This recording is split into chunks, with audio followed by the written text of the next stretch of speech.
All right, what's up, losers? Today we're doing the third review, solving quadratic equations using the quadratic formula. I hope you've heard of that before. So this is the one that's due Thursday, and it is very important that you know this quadratic formula. Back in algebra, they made us all sing a song to memorize it. I'm not gonna do that, but yeah, you gotta know this one. So if you have an expression like this, a times x squared plus b times x, and then plus c equals 0. So a, b, and c are all, random numbers, like 1, 2, 3, who knows. And as long as a is not equal to 0, so as long as it's actually an expression with an x squared in it, then you can solve it using the quadratic formula. So all those problems from yesterday that I had you factor and then give me two answers for, that could all theoretically just be found using this formula. It just takes a while, so might as well know that faster method from yesterday. All right, but you're not always allowed to use that faster method from yesterday. So in this first practice problem, let's actually, find it. Let's try yesterday's method first. All right, so I need two numbers that add to be 4, multiply to be 3. This one shouldn't hopefully be too hard to figure out. It's 3 and 1. 3 times 1 equals 3. 3 plus 1 equals 4. All right, so you can factor it to x plus 3. And x plus 1 equals 0. And then your two answers are x plus 3 equals 0, so it's going to be x equals negative 3. And the other one is x equals negative 1. All right, that's how you did it from yesterday. But now let's solve it using this formula up here, the quadratic formula. So you have to know your a, your b, and your c. In this case, a is just 1 because there's no coefficient in front of the x, so it's kind of like there's an imaginary 1 there. B is 4, it's in front of this x here, and c is 3. It's the lone number without any variable attached to it. So I'm going to plug it all in, and I'm going to move over here a little bit just so I don't run out of room. X equals, let's see, negative b, so negative 4, plus or minus the square root of b squared, so that's 4 squared, minus 4 times a, so that's 1, times c, so that is 3. And all of that over 2 times a, so that is just 2 times 1. So let's start reducing this. X equals negative 4, can't do anything with that, but you can do stuff inside the square root. So 4 squared is 16, minus 4 times 3 is 12. All of that divided by 2 times 1 is 2. So let's keep going. Negative 4 plus or minus the square root of 16 minus 12 is 4. All of that divided by 2. And I'm going to move over here.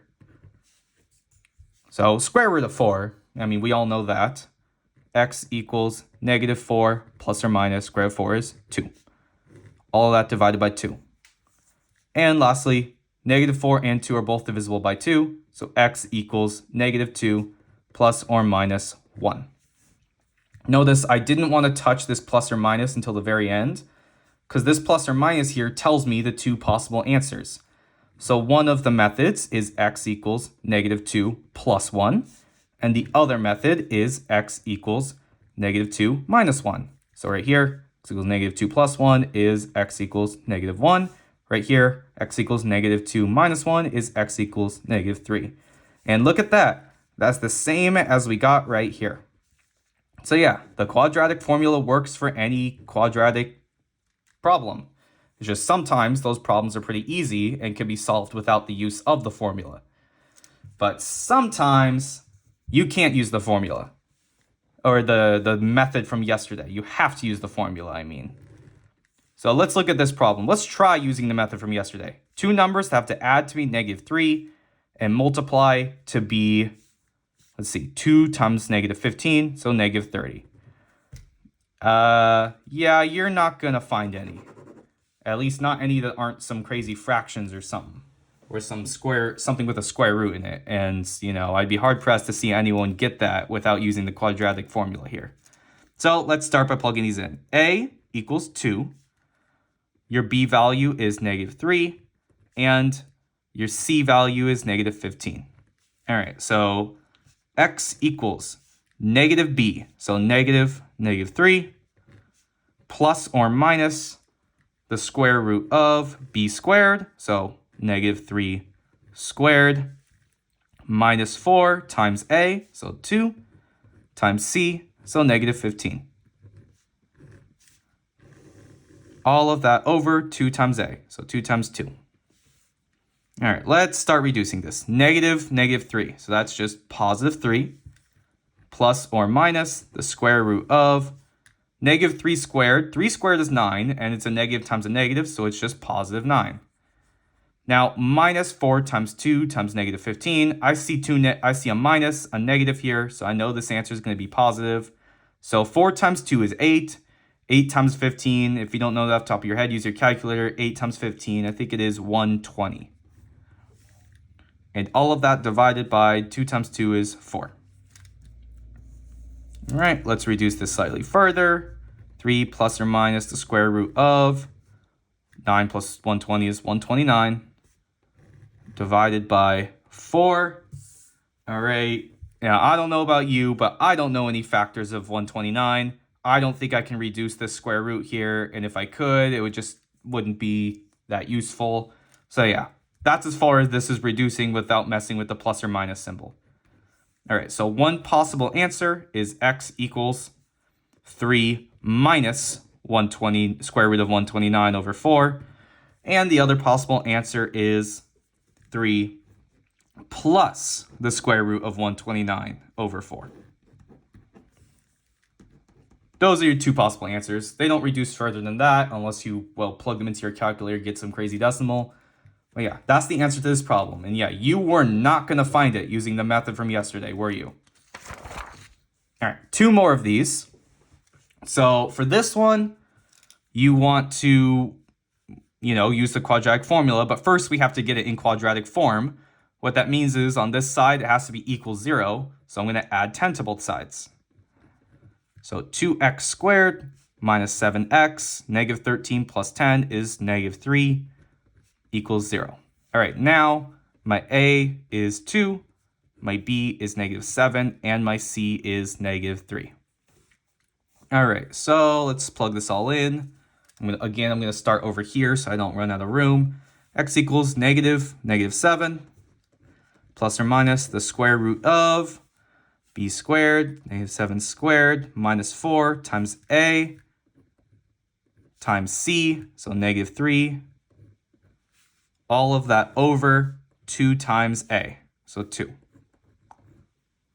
Okay, so then it's x equals -7 is 7, plus or minus the square root of 49. Let's see, minus, and I see a negative in there, so this is going to be plus. 4 times 2 is 8. 8 times 3 is 24. Over 2 times 2 is 4. So x equals 7 plus or minus the square root of 49 plus 24. It's annoying math, but it's 72. Over 4. Now, 72 isn't as annoying as a number like 129 from the last problem, so I am going to try to reduce that square root a little bit. I know it's not like just straight up a number like square root of 64 is, because square root of 64 is 8. But let's try factoring it. 72 is the same thing as, so square root of 72 is the same thing as square root of 36 times 2. And that's the same thing as square root of 36 times square root of 2. So square root of 36 is 6, square root of 2. All right, so right here, x equals 7 plus or minus square root of 72 is just 6 square root of 2 over 4. And now your two possible answers are x equals 7 plus 6 square root of 2 over 4 and 7 minus 6 square root of 2 over 4. All right, so one more problem. This one is a lot like the last one. I need to get it into the quadratic form first. So I'm going to add this x squared to both sides. It's 9x squared plus 4x minus 16 equals 0. So your A here is 9, your B is 4, and your C is negative 16. Let's plug it all in. X equals negative B, negative 4, plus or minus the square root of 4 squared minus 4 times 9 times negative 16. All of that over 2 times 9. So that reduces to negative 4 plus or minus the square root of 4 squared is 16 minus, I see a minus a negative, so it's going to be a positive. So 4 times 9 is 36. 36 times 16. It's annoying math. You can use your calculator, but the answer is going to be 576. All right, 2 times 9 is 18. All right, let's keep reducing. Negative 4 plus or minus the square root of 16 plus 576 is 592. All of that over 18. Now, another annoying square root, but you could try testing numbers here. Start by dividing this by 2, because I know it's going to be divisible by 2, and then keep going. Eventually, you'd figure out square root of 592 is the same thing as square root of 16 times 37. Square root of 16 is 4, so it's just 4 times square root of 37, because 37 is a prime number, can't be factored into anything else. Okay, so negative 4 plus or minus, see, that is 4 square root of 37, all of which is over 18. Lastly, I see that the two values on the top of this fraction can actually be divided by 2, and so can the value at the bottom. So divide everything by 2 up here and divide this by 2 down here. The final answer is negative 2 plus or minus 2 times square root of 37, all of which is over 9. And here are your two possible answers. X equals negative 2 minus 2 times square root of 37 over 9, and x equals minus 2 plus 2 times square root of 37 over 9. Those are your two final answers. Now, you do have a bit more work after this, of course, solving each of these. But this time there's only 5 problems. I know they each take a while, but do your best on these. You really do need to know the quadratic formula, especially going into future math. It's very helpful here. It'll pop up a few times throughout this chapter. So yeah, do these problems to the best of your ability, and remember to look up guides online if mine doesn't work for you. All right, see you next time.